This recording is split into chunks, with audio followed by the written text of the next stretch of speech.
सुप्रभात। मैं हूं जगेंद्र राणा। आज की हमारी आध्यात्मिक चर्चा का विषय है संपूर्ण समर्पण। संपूर्ण समर्पण। संसार के सभी प्राणी शांति और आनंद की खोज में रहते हैं और वे उस शांति और आनंद को भांति भांति के उपायों से प्राप्त करने की चेष्टा करते रहते हैं, किंतु उनकी प्राप्ति क्षणिक और अस्थायी होती है। थोड़ी देर के लिए तो वे शांत और आनंदित हो जाते हैं, परंतु फिर वही लगन और वही खोज। इस खोज में ही ये जीवन लीला समाप्त हो जाती है और वह अशांत व धीर अपनी अपनी इच्छाओं और वासनाओं को लपेटे लपेटे परलोक गमन कर जाते हैं और फिर आवागमन के चक्र में पड़कर वही उधेड़-बुन चलने लगती है। तो मनुष्य जो कुछ करता है और जैसे भी करता है, उसकी एक विचारधारा बनकर लोगों के आकर्षण का केंद्र बन जाती है और वो उसे ही अपने लक्ष्य की प्राप्ति का उत्तम साधन मानकर दूसरे लोगों को भी उसी रास्ते पर चलने के को प्रेरित करता रहता है। तो वो विचारधारा फिर एक पंथ या संप्रदाय के नाम से प्रचलित हो जाती है।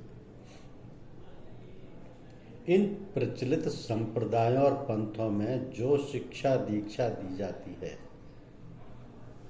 उसे यदि ध्यान से देखा जाए तो उनमें बहुत समानता है। हमारे शास्त्रों में जो साधन चातुष्टय की बात की गई है, वो थोड़े हेर फेर से सभी पंथों और संप्रदायों में मिलती है। साधन चतुष्टय है विवेक, वैराग्य, षड संपत्ति और मुमुक्षत्व। अब विवेक माने है कि हम किसी भी बात को खूब सोच विचार कर निर्णय करें कि यह हमारे लाभ या हित की है या नहीं। तो हम जो लक्ष्य प्राप्त करना चाहते हैं उसमें सहायक है या नहीं, ऐसा विचार करके जब हमने निर्णय ले लिया कि अमुक बात हमारे लिए हितकर है और अमुक बात अहितकर, तो हम अहितकर बात त्याग देंगे और हितकर बात ग्रहण कर लेंगे, अपना लेंगे। तो दुनियादारी के प्रलोभन और आकर्षण हमारे मन को उद्वेलित करते रहते हैं और उनकी प्राप्ति का प्रयास हमारे हित में नहीं है। जब ये भावना हमारे अंतर में घर कर जाएगी तो हमें वैराग्य का प्रादुर्भाव हो जाएगा। अब आई षड संपत्ति, जिसमें 6 बातें हैं: शम, दम, तितिक्षा, उपरति, शंका और समाधान। षड संपत्ति में 6 बातें हैं: शम, दम, तितिक्षा, उपरति, शंका और समाधान। तो वैराग्य आते ही हम अपने मन को शांत बनाने और शमन करने की बात सोचें, क्योंकि जब तक मन शांत और इच्छाओं का शमन नहीं होगा तब तक हम कोई भी काम सुचारू रूप से नहीं कर पाएंगे। तो मन के शांत होते ही दम आ गया, यानी इंद्रियों का दमन करना। जो बातें हमारे लिए हानिकर हैं, जिनका हमारे दिल दिमाग पर अनिष्टकर प्रभाव होगा, उनको हम रोकेंगे, अपने आप को मना करेंगे। तो ये शम हो गया। शम का प्रादुर्भाव होते ही हमारे अंतर में तितिक्षा का भाव जागृत हो गया। तितिक्षा माने शीत उष्ण को सहन करना, मान अपमान व निंदा आदि का सहन करना। इसके बाद उपरति का भाव जागृत होगा। उपरति माने हैं कि किसी भी वस्तु से किसी बात का लगाव नहीं, अपने काम से काम, किसी से कुछ लेना देना नहीं। इस प्रकार की दशा पैदा होने के बाद हमारे अंतर में श्रद्धा का उदय हो जाता है। हम अपनी भावना से, हृदय से उस प्रियतम की ओर से अपनत्व की भावना पैदा हो जाती है और ऐसा भासने लगता है कि जो कुछ भी हो रहा है वो हमारे हित के लिए ही है। जब ऐसा भाव हृदय में जागृत हो जाता है तो हमारी सारी शंकाओं का समाधान हो जाता है। हमारे अंतर में कोई शंका, कोई संदेह नहीं उठता है। मन शांत और हृदय शुद्ध बुद्ध हो जाता है। तब फिर साधन चातुष्ट की चौथी बात, मुमुक्षुत्व की शुद्ध पवित्र भावना प्रस्फुटित हो जाती है।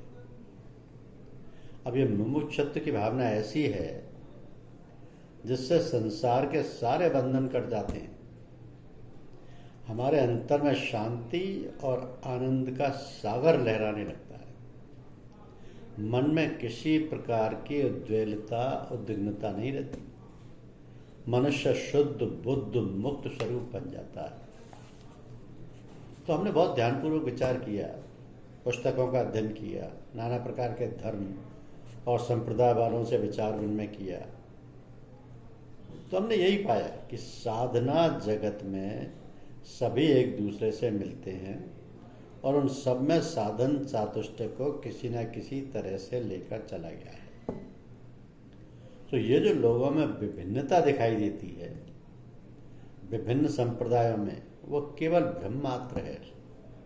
लोग यूं ही सुनकर, कुछ पुस्तकों को पढ़कर एक दूसरे पर कटाक्ष करने लगते हैं, परंतु जब हम किसी बात को खूब भली भांति निरख परख कर ठीक प्रकार से समझ लेते हैं, फिर किसी शंका की गुंजाइश नहीं रह जाती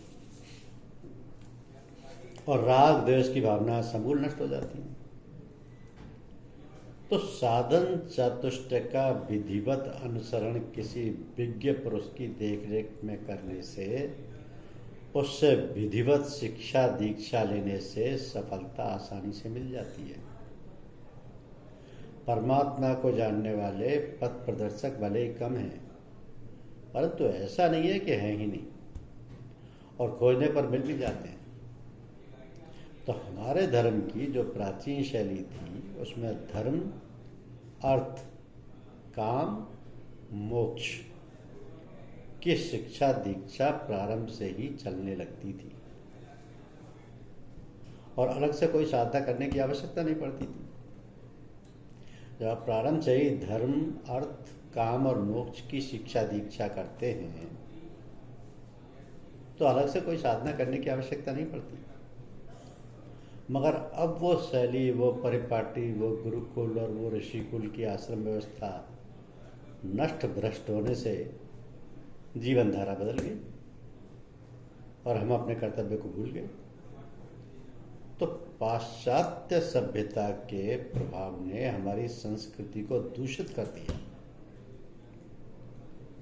और हम भटक गए। ना खुदा ही मिला, ना विशाले सनम, ना इधर के रहे ना उधर के रहे। तो कहा यह जाता है कि विद्यार्थिन कुतो सुख, सुखार्थिन कुतो विद्या। विद्यार्थिन कुतो सुख और सुखार्थिन कुतो विद्या। अर्थात विद्यार्थी सुख की परवाह नहीं करते और सुख चाहने वाले को विद्या उपलब्ध नहीं होती। ये था सिद्धांत प्राचीन काल में विद्यार्थियों के लिए। तो बालपन से ही शिक्षा दीक्षा की नींव डाली जाती थी। बालक 8 वर्ष की अवस्था में यज्ञोपवीत धारण करता था, जिसे साधारण बोलचाल की भाषा में जनेऊ कहते थे। इसकी आयु सीमा 8 वर्ष से लेकर 11 वर्ष तक रखी गई थी। यज्ञोपवीत संस्कार होने के बाद बालक विद्यार्जन करने के लिए गुरुकुलों और ऋषिकुलों में जाया करता था। वहाँ पर ब्रह्मचर्य का पूर्ण रूपेण पालन करते हुए गुरुओं की देखरेख में शिक्षा पाता था। तो गुरुजन भी बड़े त्याग और तपस्या का पालन करते हुए शिक्षा दिया करते थे और विद्यार्थियों का पूरा भार भोजन, वस्त्र व रहन सहन का वहन करते थे। गृहस्थ लोग उनकी हर प्रकार से सेवा करते थे और आश्रम में रहने वाले विद्यार्थियों के लिए साधन जुटाते थे। तो ये गुरुकुल या ऋषिकुल गांवों और बस्तियों से दूर वनों में या पर्वतों पर जहाँ सुविधा प्राप्त होती थी होते थे। इन गुरुकुलों में शिक्षा का क्रम या व्यवस्था ऐसी थी जिससे बालकों का स्वास्थ्य और अंतःकरण सत्यम, शिवम व सुंदरम की ओर अग्रसर होता रहे। अपना विद्यार्थी जीवन पूर्ण करके वो गृहस्थाश्रम में प्रवेश करता था और विवाह करके गृहस्थ जीवन का पालन करता था। फिर वानप्रस्थ आश्रम और अंत में संन्यास आश्रम ग्रहण करता था। तो इस व्यवस्था का उद्देश्य था मनुष्य को सर्वतोन्मुखी उन्नत बनाकर आध्यात्म विद्या का पूर्ण ज्ञान करा के उसे भगवत प्राप्ति कराना।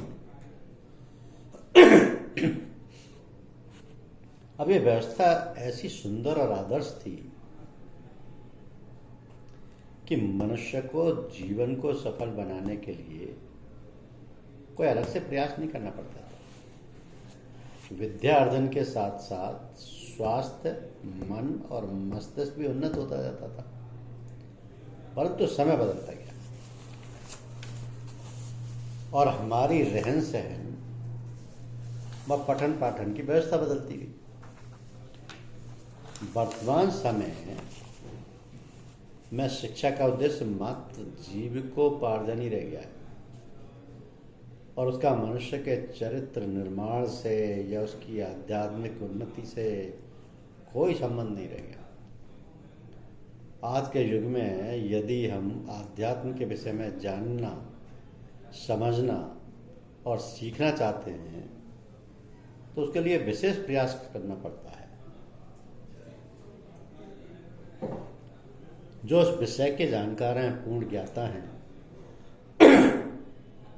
ऐसे शिक्षक या गुरु को खोजकर उनसे सीखना पड़ता है। तो अध्यात्म से हमारा तात्पर्य है कि हम अपने आप को जानें, अपनी आत्मा को पहचानें, आत्मज्ञान प्राप्त करें एवं परमात्मा को ज्ञान हासिल करें।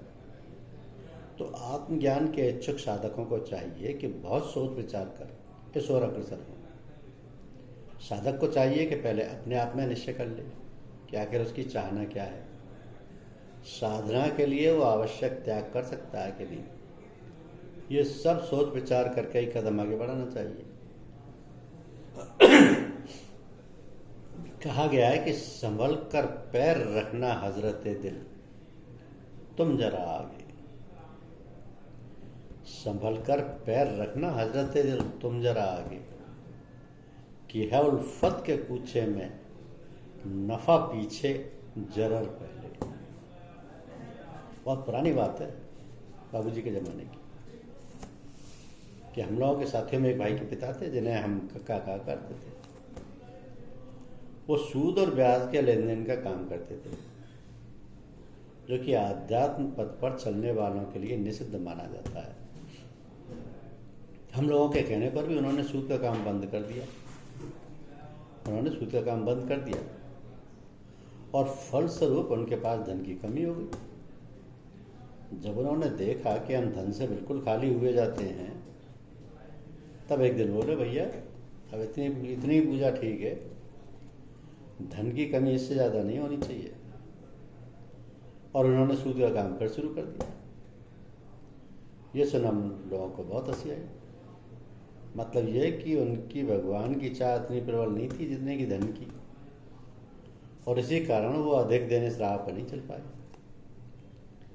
तो जब हम आध्यात्म पथ पर चलने का निश्चय करें,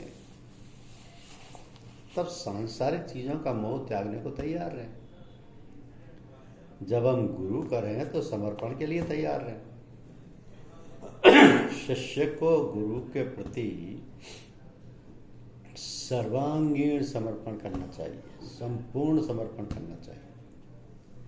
ये सर्वांगीण समर्पण से तात्पर्य है कि हम अपने शरीर के अंग प्रत्यंग से समर्पण करें, और इसका सीधा साधा तरीका है कि मन को पूर्ण रूपेण गुरु को अर्पण कर दें। गुरु मत हो जाए, मन मत नहीं। कहा है कि मन के मते न चालिए, मन के मते अनेक। जो मन पर असवार है सो साधु कोई एक। तो जब तक हम अपने मन को पूरी तरह से गुरु को अर्पण नहीं करते, तब तक कल्याण नहीं है, तब तक आध्यात्मिक साधना सुचारू रूप से नहीं चल सकती। आचार्य जी महाराज कहते थे कि लोग मन तो दे देते हैं परंतु निज मन नहीं देते। एक साहब ने पूछा कि निज मन क्या होता है, तो बाबूजी बोले जब हम गुरु के सामने बैठते हैं तब कुछ ऐसी बात छुपाए रहते हैं जिनको हम बहुत चाहते हैं, बहुत पसंद करते हैं, और उनको हम किसी भी प्रकार से छोड़ना नहीं चाहते। तो इस प्रकार की जो वासना या इच्छा हम अपने अंतर में छिपाए रखते हैं उसे निज मन कहते हैं। और इसके बिना समर्पण के साधक एक जगह पर अटका रहता है। साधकों को इस बात का ध्यान रखना चाहिए कि छोटी छोटी इच्छाएं ही भगवत दर्शन में बाधा बन जाती हैं, और उन्हें हटाने की कोशिश करते रहना चाहिए। सभी इच्छाओं के निर्मूल होने पर ही अंतःकरण शुद्ध व पवित्र होगा और उसमें भगवान वास करेंगे। गुरुदेव सब पर दया करें। धन्यवाद।